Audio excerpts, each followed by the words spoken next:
Hello everyone, hope you're having a great week. Welcome back to our Facebook Live series where we tackle different topics related to breast health and awareness. I'm Katharina Kang, Mission Programs Director at Komen North and West Texas. As a reminder, if you missed last month's video or want to see any of our past videos, you can look here on our Facebook page or search for Komen North and West Texas on YouTube to find our channel. Did you know that breast cancer is the most common cancer among African American women? In honor of Black History Month, we want to look at the challenges facing African American women when it comes to breast cancer and the progress being made towards reducing and eliminating these challenges. To begin, let's start by talking about disparities that African American women face when it comes to breast cancer. A disparity means a lack of similarity or equality. So when we talk about healthcare disparities, specifically breast cancer disparities, this means a difference in breast cancer outcomes among specific groups. On a national level, African American women face a number of healthcare disparities. They tend to be diagnosed at a younger age than white women. The average age for diagnosis for Black women is 60, while the average age for white women is 63. In addition to being diagnosed at a younger age, African Americans are also typically diagnosed with more aggressive forms of breast cancer, such as triple-negative breast cancer. Once diagnosed with these aggressive forms of cancer, Black women are faced with limited and costly treatment options and tend to have a poor prognosis. One of the most alarming disparities is that the survival rates from breast cancer among Black women remain significantly lower than for Caucasian women. African American women are 40% more likely to die from breast cancer due to contributing causes such as limited access to follow-up care after an abnormal mammogram, lack of health insurance, difference in reproductive factors such as lower rates of breastfeeding, younger average age at childbirth, and obesity before menopause. There are many possible reasons for this difference in survival rates, including difference in tumor biology and tumor genetics, risk factors, barriers to quality healthcare access, which could include a lack of health insurance, and health behaviors, including not completing treatment. African American women also face disparities on a local level. These mainly include high rates of being uninsured and limited access to healthcare services and treatments. One study found that the places that served mostly minority women were more likely to be public institutions, less likely to have digital mammography, and less likely to have dedicated breast imaging specialists reading the films. All of these things can lead to poor quality care.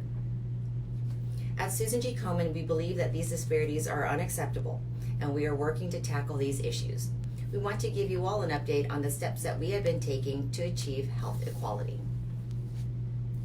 In December 2015, Komen received a grant from the Fund 2 Foundation to begin bridging the gap in access to high-quality breast health care in the African American community. We are committed to the goal of reducing African American breast cancer disparities by 25%, starting in the 10 U.S. metropolitan areas that have the highest late-stage diagnosis rates and death rate disparities between Black and white women.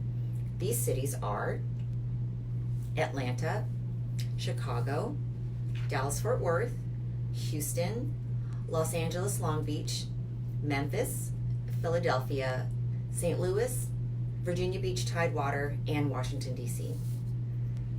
Through a project called the African American Health Equity Initiative, Komen headquarters, Komen affiliates, key community leaders, and stakeholders representing these 10 cities are partnering to address breast health disparities in each respective community.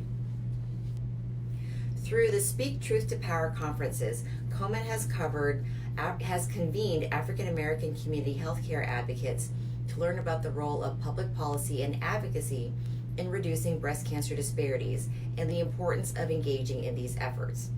After the training, attendees participated in the Komen Advocacy Summit along with hundreds of other Komen advocates with legislative visits to their members of Congress at Capitol Hill to inform lawmakers of the breast health issues facing our communities.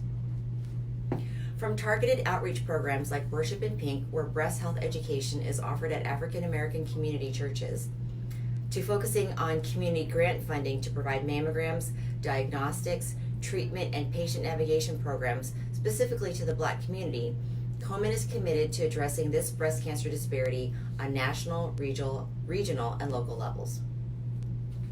We urge African American women and all men and women to take charge of their breast health.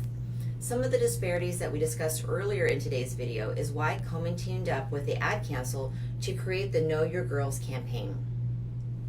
Know Your Girls is designed to empower Black women to treat their breasts with the same attentiveness and understanding they share with the women in their lives. Some action steps encouraged within this campaign are to learn your risk, know your body, and seek screenings. This campaign urges African American women to encourage one another while taking these steps and to make breast health an important topic among friends and family.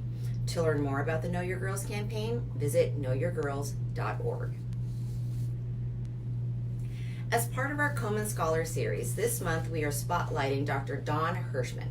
Dr. Hirschman is a professor of medicine and epidemiology at Columbia University and is also the director of the breast cancer program of the Herbert Irving Comprehensive Cancer Center. Dr. Hirschman's expertise includes breast cancer treatment, prevention, sponsorship, late effects of cancer therapy, health outcomes, and health disparities research.